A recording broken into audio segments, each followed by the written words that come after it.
Welcome al podcast de Palante Nonprofits. I'm your host, Andrea Ortega, y estoy super excited to dive into the world of nonprofits. El gobierno no llega, nonprofits show up. Welcome to the Palante Nonprofits podcast. This is a special episode so that I get to share a little bit about what's been going on in my mind with this administration. How I feel about the sector today. I'm sitting down to talk about something that's been really heavy on my heart, especially in the nonprofit sector. Yo he dedicado mi vida a las nonprofit organizations, más de una década estudiando, haciendo un doctorado. I'm really proud of where I've come, but I'm extremely frustrated and deeply concerned de todo lo que está pasando en este momento. Nonprofits do the work that governments can't or won't do. That's plain and simple. Because donde el gobierno no llega, nonprofits show up. Today, more than ever, the sector is being attacked and challenged in ways that threaten the very much communities we serve, and I'm not okay with that. The origin of 501c3, where it all started, it runs really deep in the nonprofit sector. It runs really deep in America.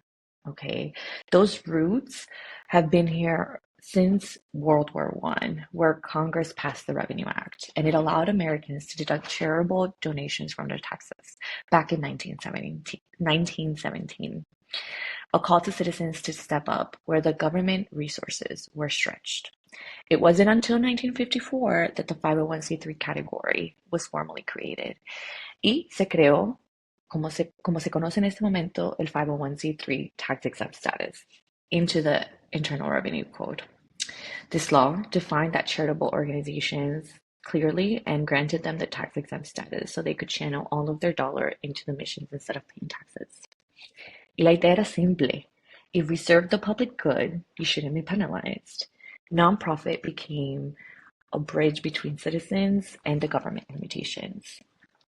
Again, donde el gobierno no llega, nonprofits show up.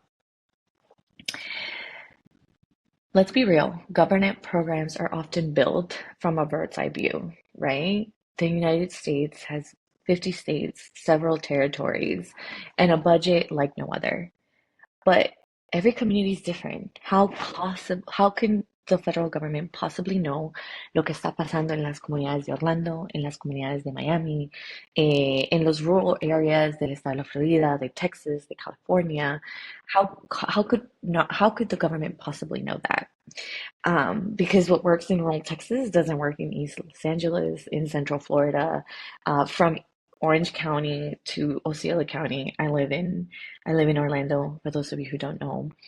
Y organizaciones comunitarias, específicamente las organizaciones sin fines de lucro que existen, those grassroots nonprofits, are culturally, linguistically, and geographically located to meet the community where they are.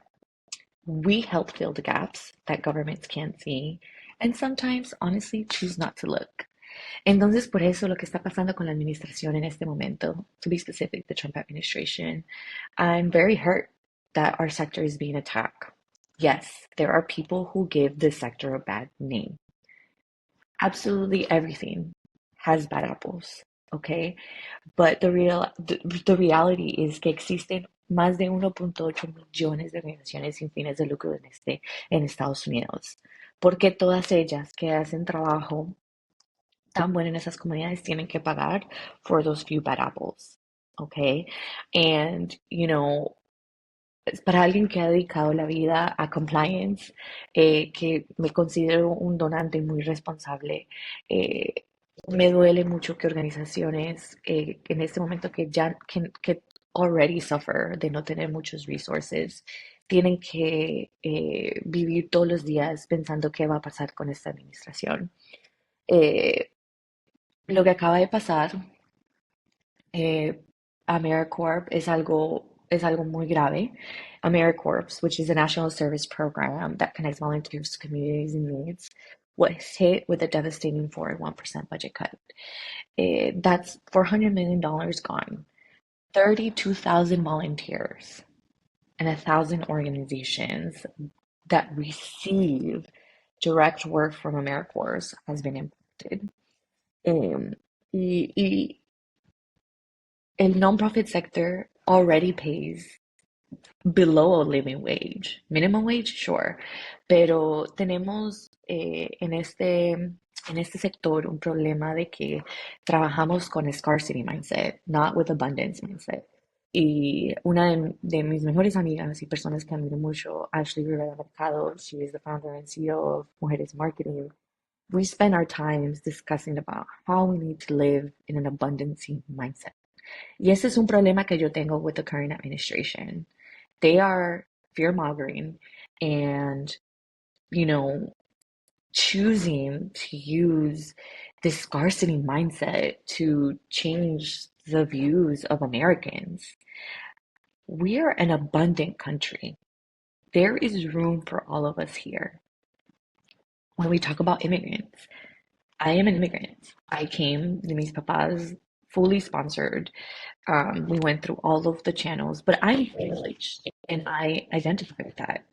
¿Ok? Porque yo entiendo las inequalidades que existen en nuestros países, de dónde vine, y entiendo de las inequalidades que existen aquí en este país también. Cuando, y yo trato de no hablar mucho políticamente porque la verdad me frustro mucho, pero cuando yo sé que el trabajo de las organizaciones sin fines de lucro que hacen todos los días por pago mínimo, hay veces en paper trabajan 40 horas, pero en realidad trabajan 80 horas. La verdad, yo estoy, I feel for them. Y estoy en un momento en mi carrera donde quiero hablar y quiero defender people doing the good work. Ok, hablando de AmeriCorps, hay muchos programas que vienen de ello, muchas personas que profesionalmente have developed. Para los que no conocen el programa de AmeriCorps, había muchas personas que trabajaban de ellos y trabajaban en organizaciones sin fines de lucros para poder seguir el trabajo de las organizaciones sin fines de lucro. Y como les digo, regresemos. Esas organizaciones existen porque el gobierno no llega a las comunidades y las necesidades de esa comunidad. ¿Ok? Yo conozco líderes de organizaciones que están dispuestos a ir un domingo a los fields just to make sure que los farm workers, los que cogen nuestra comida, nuestros strawberries, blueberries, sepan que tienen derecho a working conditions, que tienen derecho a que sus hijos vayan al colegio, que viene un huracán y tienen derecho a protegerse y deberían buscar ayuda para protegerse porque la vida humana importa. These are humans. These are people we are discussing when we talk about immigration, when we talk about defunding the government. These are people who have dedicated their life service to it. Entonces, la verdad, no es, quería utilizar mi podcast y mi voz para recordarles a los que estén escuchando que si están también frustrados o a lo mejor conocen de alguien que esté de acuerdo y está bien, yo creo que todos tenemos diferentes puntos de vista. I just want to reinforce que donde el gobierno no llega, non-profits show up. Y si en este momento están frustradas con lo que está pasando o a lo mejor no alinea con lo que ustedes hacen, entonces escojan organizaciones que sí alinean con eso.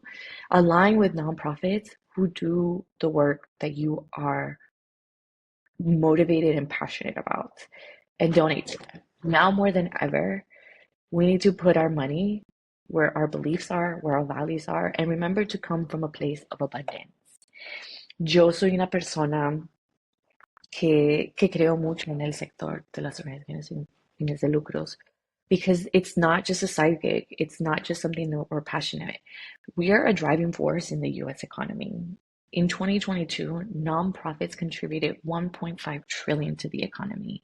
That's 5.6% of the national GDP. And the nonprofit sector employed 12.8 million people, more than manufacturing and construction combined. Y como les repito, nonprofit workers are paid significantly less than their counterparts in the private sector. And nearly 1 in 4 nonprofit workers live just above the federal poverty line.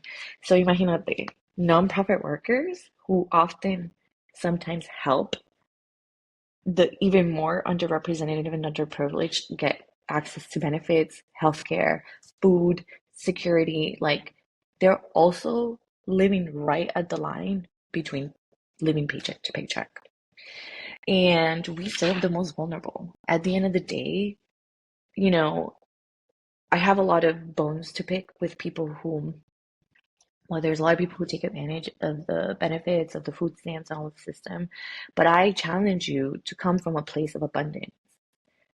You don't have less because a child born to, maybe a parent who, doesn't have the education or comes from a domestic abuse or, is currently fighting addiction. That child has a right to an education and to food and to knowing that they have food on their plate that night. You know, when I think about food stamps, I think about the child who is receiving those groceries, not about the parent doing God knows what with the rest of their money. That is not my responsibility to judge or to act on.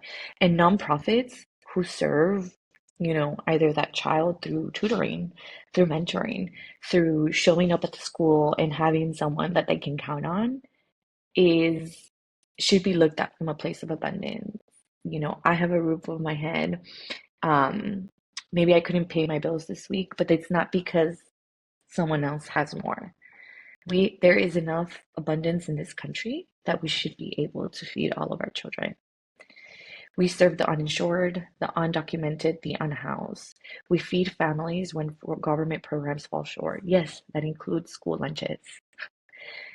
We provide legal services when courts are overwhelmed, and we offer counseling where healthcare deserts exist, where food deserts exist. Okay? We go where the for-profit world, where the government world doesn't. And we say, even if the funding comes or not, and we show up when no one else will. So today, I ask that whether you can or cannot give, that you call your favorite nonprofit and ask where they need help volunteering. Oh, you're somebody that works in the tech space? Do they need help with their tech infrastructure? Could you donate some time to help them there? They're in need of clothing for the unhoused because housing costs are up. Call your local shelter, see where they need help, see if you can drop it off. Don't have the time to drop it off? Ask them for their Amazon list. Today is the time that we need to join forces and help those nonprofits that show up even when the funding doesn't. Nonprofits are not just a charity, we are an infrastructure to this country's success. We are the social fabric of this country, and where, there exist food deserts, healthcare deserts, where governments have fallen to respond, where there's disaster relief that doesn't just get covered by FEMA, which is already starting to be defunded. This is where nonprofits exist, and this is where that collaboration for human action comes. And it's time to stand up for it. If you've listened so far, I want to thank you for letting me be a listening ear.